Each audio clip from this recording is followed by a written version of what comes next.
YouTube, hello, good afternoon on this gloomy looking Sunday afternoon. Although what I was just doing was not gloomy, it was probably one of the best experiences I ever had. So if you're not aware, I did mention in my last video, which was so long ago, and I apologize for the lack of content. I have just been getting adjusted to a new schedule, and just trying to find a balance, and I just didn't have enough time to put out some content. But hopefully that'll change here within the next few weeks, because I had just finished an autocross event here in Waldorf, Maryland. I don't know how you really pronounce that word, but I'm not from here, so whoever is from this area, I'm sorry, I don't know how to pronounce that word. But anyways, I just finished my very first autocross event. For those of you who don't know, I do go to the track, but I've never done autocross events. I usually do like the big circuit, big track stuff, which to me was just a lot easier to kind of grasp. But I did say when I purchased this car, I was going to get into every aspect that I could as far as learning how this car performs on the track and racing, and provide content for you guys built around this car and on the track and daily driving and things like that. So I had to dabble a little bit into the autocross scene, and first impressions, I'm addicted to it now. I kind of want to do both.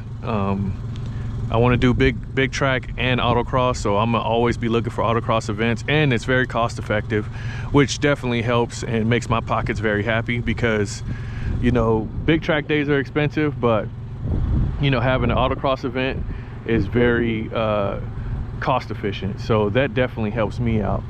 And I got quite a few opinions in regards to said autocross event. I have learned a lot in just 2 or 3 hours of being here. I was on heat 2, so I got a chance to spectate the first heat, which was, I think it was perfect for me, because I like to look and observe and see how people actually do things before I actually get out there and do them, and try to see how I would tackle said task. So to me, it was perfect in the sense of me having to look at somebody else do what they do. And I also did some ride-alongs a few weeks ago, which is what got me initially interested in autocross to begin with. So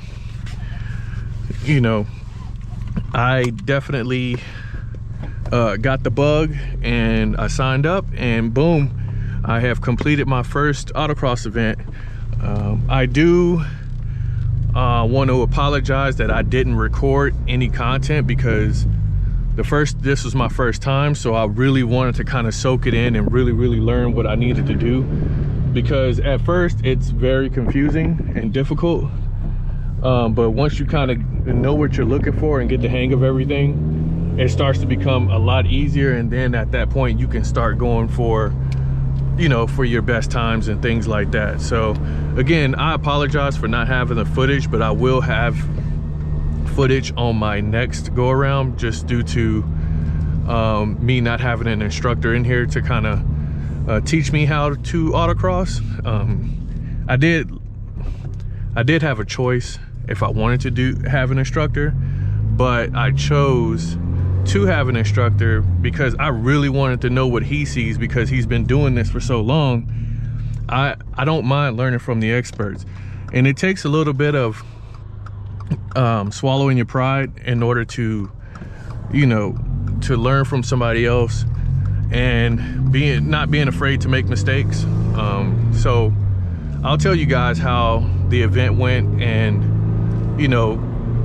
basically at the end, should you do this event or whatever, if you decide to do this event, what kind of car you could go with or whatever.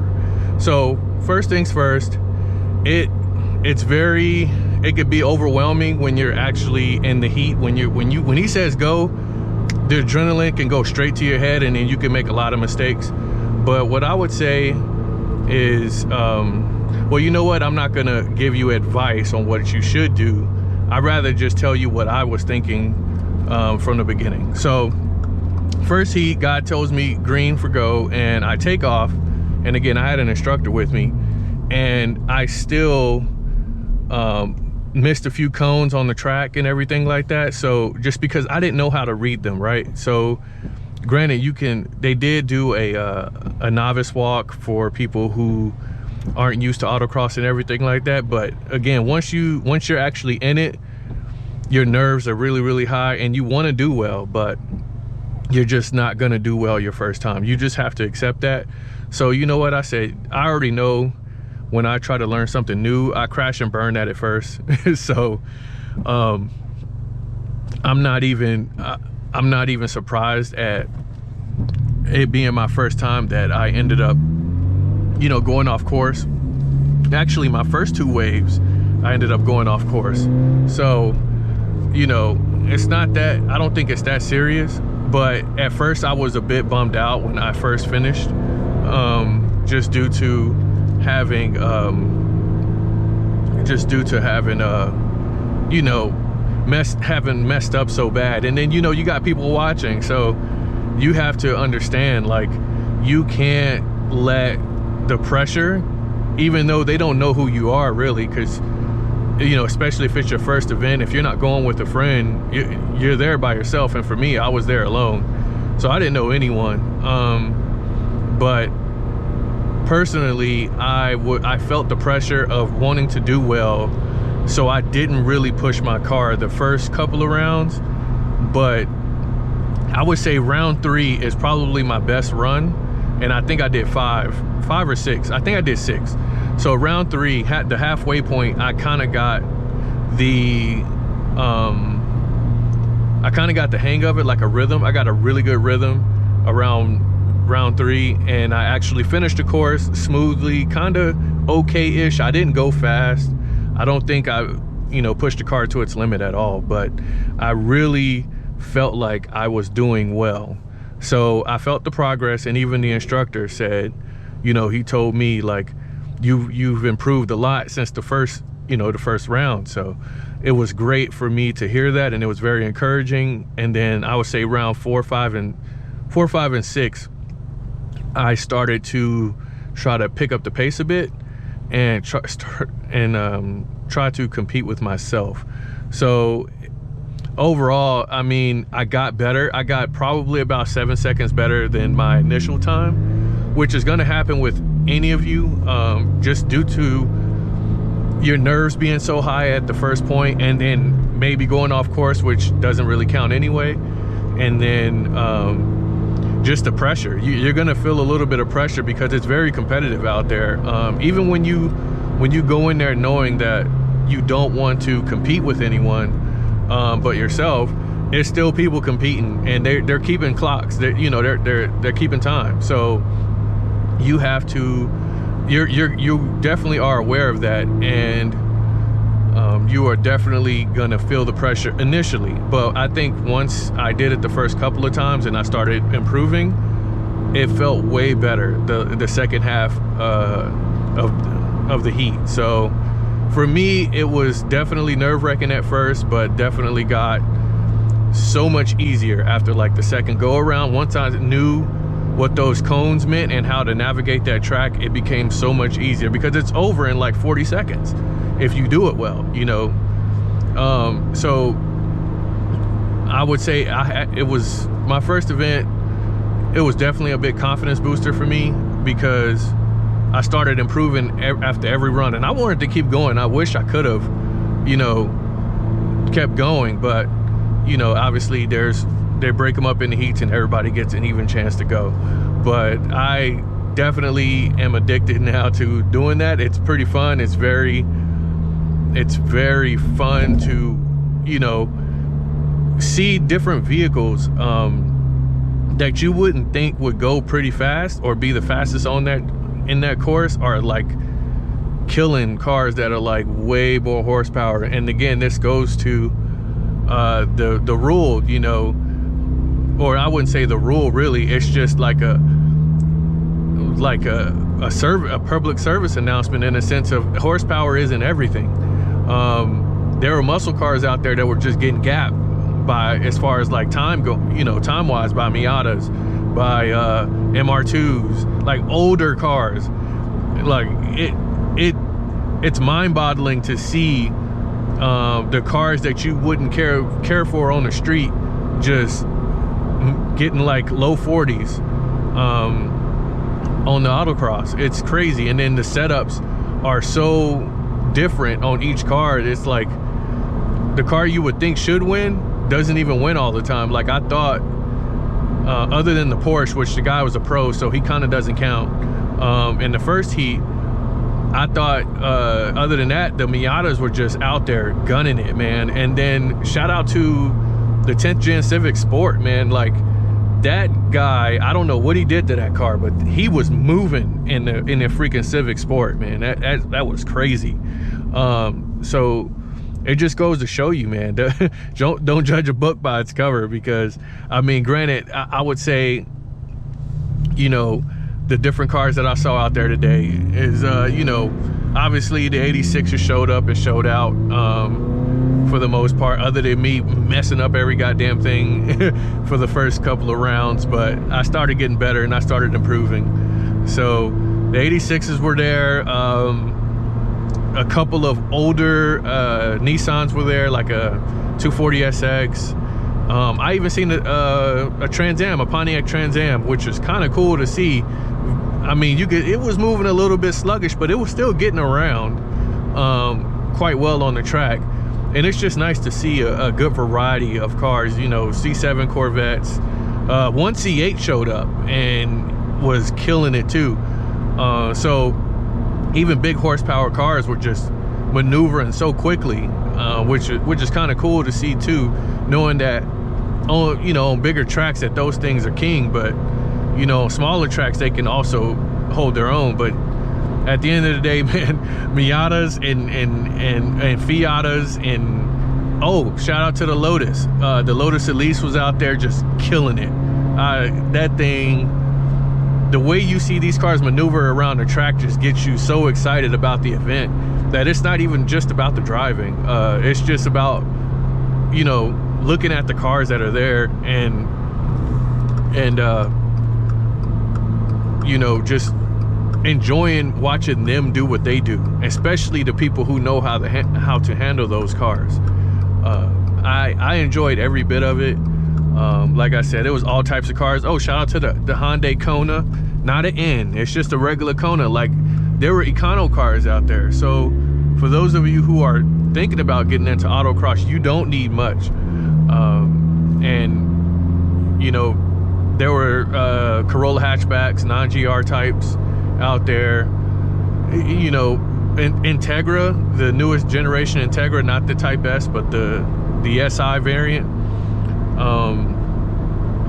All types of stuff, man. Like older Miatas, you know, everything under the sun you could think of, it was out there. It was a good variety, and it just shows you the spectrum of vehicles that you can choose from in order to just start an autocross event. So if you guys are just interested, I would just look up your local you know, your local racetrack or your local you know, sports car club and see, like, to sign up. Obviously with the winter coming in and everything, it's going to be a little bit different, and I think they're probably done after October. But you know, maybe it's something you could plan for in the spring or something like that.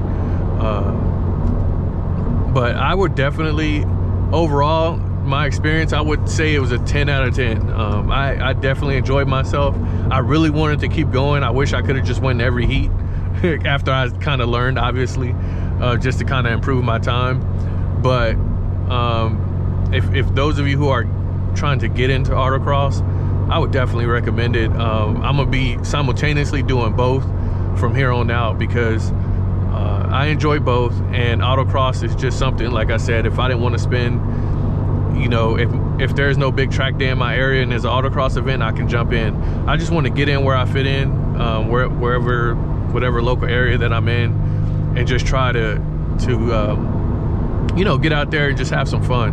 Because at the end of the day, fellas, we all do this for fun, and to me, that was the golden ticket for me. Like, I took a ride along in an M2 about a month ago, and I said I gotta try the autocross, because all we did was spectate the last time I was at a PCA event, which is the Porsche Car Club of America. I got to do a couple of ride-alongs, which definitely opened my eyes to something totally different than, you know, knowing your racing lines on the circuit. So I think that's all I got for right now. That's just my experience. And again, I would recommend it to any of you who are trying to get into autocross or racing in general, performance racing in general. Autocross is definitely a good spot to start, just because it's so low cost. And again, your car doesn't even have to be that set up. I'm driving pretty much a stock car right now, and most people out there, like I said, had I wouldn't say most, but I would say about good 15% of them had Econo cars, and they went out there, and it's okay. Like, you know, some people spun out even in faster cars. They couldn't drive them, but you got to go out there and you got to want to make mistakes, because you're going to get better. Once you learn how to read where those cones are, you won't hit them again. But the only way you're going to know is if you actually get out there. So I would say definitely get out there, try to look up your local you know, car club, and do some autocrossing, man. Like I said, there was all types of cars out there. I don't care if you got a BMW X5 or a Porsche Cayenne or whatever. Like, get out there and just have some fun. Very nice people. Even like I said, so you may make some mistakes and get clowned on the side, but everybody made those same mistakes. That's why they laugh, and that's okay. You got to take it on the chin, man. You're gonna make those mistakes, especially if you knew. And for me, I knew that I was gonna make those mistakes. So, and I was prepared for it, and that's okay. But now, next time, I'm coming for people. So once I get to my next event, I'm definitely gonna go for time, and I'll definitely be recording it. So stay tuned for that. I do have, well, I don't know what next track event I'm gonna do. I know there's another one that SCCA is hosting, another autocross in October. But I'm definitely gonna look for one this coming weekend. So if there's one, I will be in it. Just cause, again, I got the bug and I wanna do it. But just stay tuned for my next upload. Hopefully it'll be within a week. I'm not sure, but I'm trying to get on somebody's track this coming weekend. So that's all I got, fellas. And again, I appreciate you guys sticking around. I know this is a long video, but I wanted to kind of get all my thoughts out there and let you guys know that autocross is definitely very competitive, but it's also super, super fun, even though it's just in a parking lot, for the most part. Sometimes they're on tracks, but anyways, that's it. I'll see you guys later. Peace.